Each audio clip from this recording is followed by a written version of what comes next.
5 seconds. Start.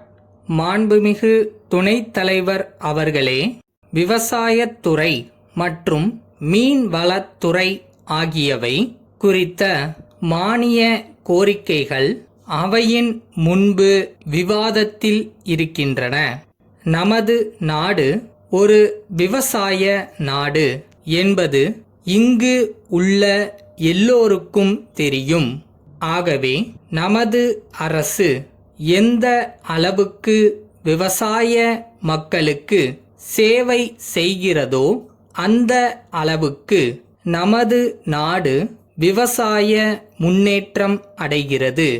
அந்த அளவுக்குத்தான் இந்நாடு படிப்படியாக முன்னேறும். விவசாயத்துறை பல ஆராய்ச்சிகளை செய்து வருகிறது. நெல், கரும்பு முதலிய பல்வேறு தானிய பொருள்களை விருத்தி செய்வதற்கு ஆராய்ச்சி செய்து கொண்டிருந்தாலும் சாதாரணமாக ஏழை மக்களுக்கு எந்த அளவிற்கு அது எட்டியிருக்கிறது என்று பார்த்தால் அவர்கள் செய்திருக்கக்கூடிய ஆராய்ச்சியின் பலன் இன்னும் மக்களுக்கு கிடைக்கவில்லை என்பது என் கருத்து. ரசாயன உரம், பசுந்தாள் உரம் போன்றவைகளை அதிகமாக பயன்படுத்தினால் உற்பத்தியை பெருமளவு பெருக்க முடியும் என்று விவசாயத்துறையினர் பிரச்சாரம் செய்து கொண்டு வருகிறார்கள். அப்படி பிரச்சாரம் செய்து கொண்டு வந்தாலும் கூட விவசாயிகளுக்கு ரசாயன உரம் கிடைப்பதற்கு என்ன நடவடிக்கை எடுத்து கொண்டிருக்கிறார்கள் என்று பார்த்தால் மிகவும் வருத்தப்பட வேண்டியிருக்கிறது.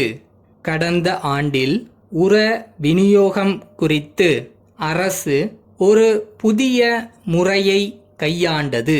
சென்ற வருடம் கூட்டுறவு மூலமாகவும் தனிப்பட்டவர்கள் மூலமாகவும் உரம் விநியோகம் செய்யப்பட்டது.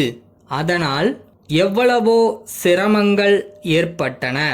அந்த கஷ்டங்கள் அரசின் கவனத்திற்கு கொண்டு வரப்பட்டுள்ளன. விவசாயிகள் தங்களுக்கு உரம் வேண்டுமென்றால் கிராம முன்சீப்பிடம் கையெழுத்து வாங்கி கொண்டு போய் பண்டக சாலையில் கொடுத்தால் அங்கு உரம் கொடுப்பார்கள் என்ற நிலைமை இருந்தது. அப்படி செய்தால் பண்டக சாலையில் இப்பொழுது உரம் கொடுக்கும்படியாக இல்லை என்று சொல்லிவிடுகிறார்கள். இன்னும் சரக்கு வரவில்லை என்றும் இன்னும் 5-6 நாட்களுக்குப் பிறகு வேண்டுமானால் வந்து வாங்கிக் கொள்ளுங்கள், இல்லாவிட்டால் கையில் பணத்தை எடுத்து கொண்டு போய் வேறு இடத்தில் வாங்கிக் கொள்ளுங்கள் என்று சொல்லிவிடுகிறார்கள். 5 மூட்டைகள் வேண்டுமென்றால் 3 மூட்டைகள்தான் கொடுக்கிறார்கள். பாக்கி மூட்டைகளை கள்ளச்சந்தையில் வாங்க வேண்டி இருக்கிறது. 2 வருடங்களுக்கு முன்பு அரசினர் மானியம் கொடுத்து விவசாயிகளுக்கு எளிய முறையில் கொடுத்து வந்தார்கள். இப்பொழுது அதை நிறுத்திவிட்டார்கள்.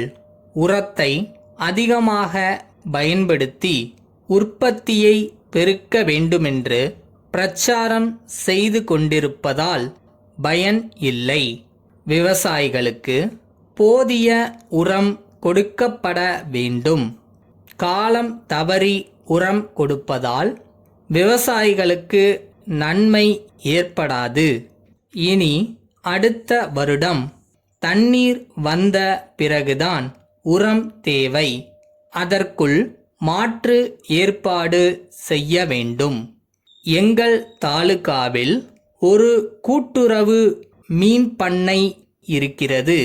உறுப்பினர்களுக்கு மீன் பிடிக்க ஏகபோக உரிமை கொடுக்கப்பட்டிருக்கிறது. அதற்கு பதிலாக சிறிய சங்கங்களை ஏற்படுத்தி மீன் பிடிப்பவர்களுக்கு அதிக வசதி செய்து கொடுக்க வேண்டுமென கேட்டுக்கொள்கிறேன். சென்னை சாந்தோம் கடற்கரை சாலையில் உள்ள கந்தசாமி கூட்டமைப்பின் மேலாளர், நாகை பெரிய கடை வீதியில் உள்ள நாதன் கூட்டமைப்புக்கு எழுதிய கடிதம். அன்புடையீர், வணக்கம். தங்களது 6ஆம் நாளிட்ட கடிதம் கிடைக்கப் பெற்றோம். தங்களிடம் உள்ள இயந்திரங்களை தாங்கள் குறிப்பிட்டுள்ள வகையில் பராமரிப்பு பணியை நாங்கள் ஏற்றுக்கொள்ள இயலாத நிலையில் உள்ளோம்.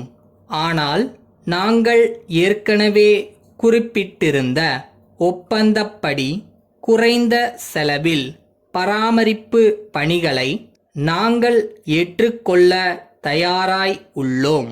நாங்கள் தெரிவித்துள்ளபடி இயந்திரங்களுக்கான பராமரிப்பு பணியை எங்களிடம் ஒப்படைத்தால் இயந்திரங்கள் எந்தவிதமான தடையும் இன்றி சீரான முறையில் இயங்கும் என்பதை மீண்டும் உறுதியளிக்கிறோம். தாங்கள் கேட்டுக்கொண்ட புதிய இயந்திரங்கள் தயாரிக்கும் பணி முடிவடையும் தருவாயில் உள்ளது. இன்னும் 1 வார காலத்தில் பணிகள் நிறைவு பெற்று அதன் பின்னர் தங்களது தொழிற்சாலையில் நிறுவும் பணி உடனடியாக மேற்கொள்ளப்படும் என்பதை தெரிவித்துக் கொள்கிறோம். பணிகள் நிறைவு பெற்றவுடன் இயந்திரங்களை லாரி மூலம் அனுப்புவது மற்றும் வேலையாட்கள் அனுப்புவது பற்றி அறிய மீண்டும் தொடர்பு கொள்கிறோம். தங்கள் நம்பிக்கையுள்ள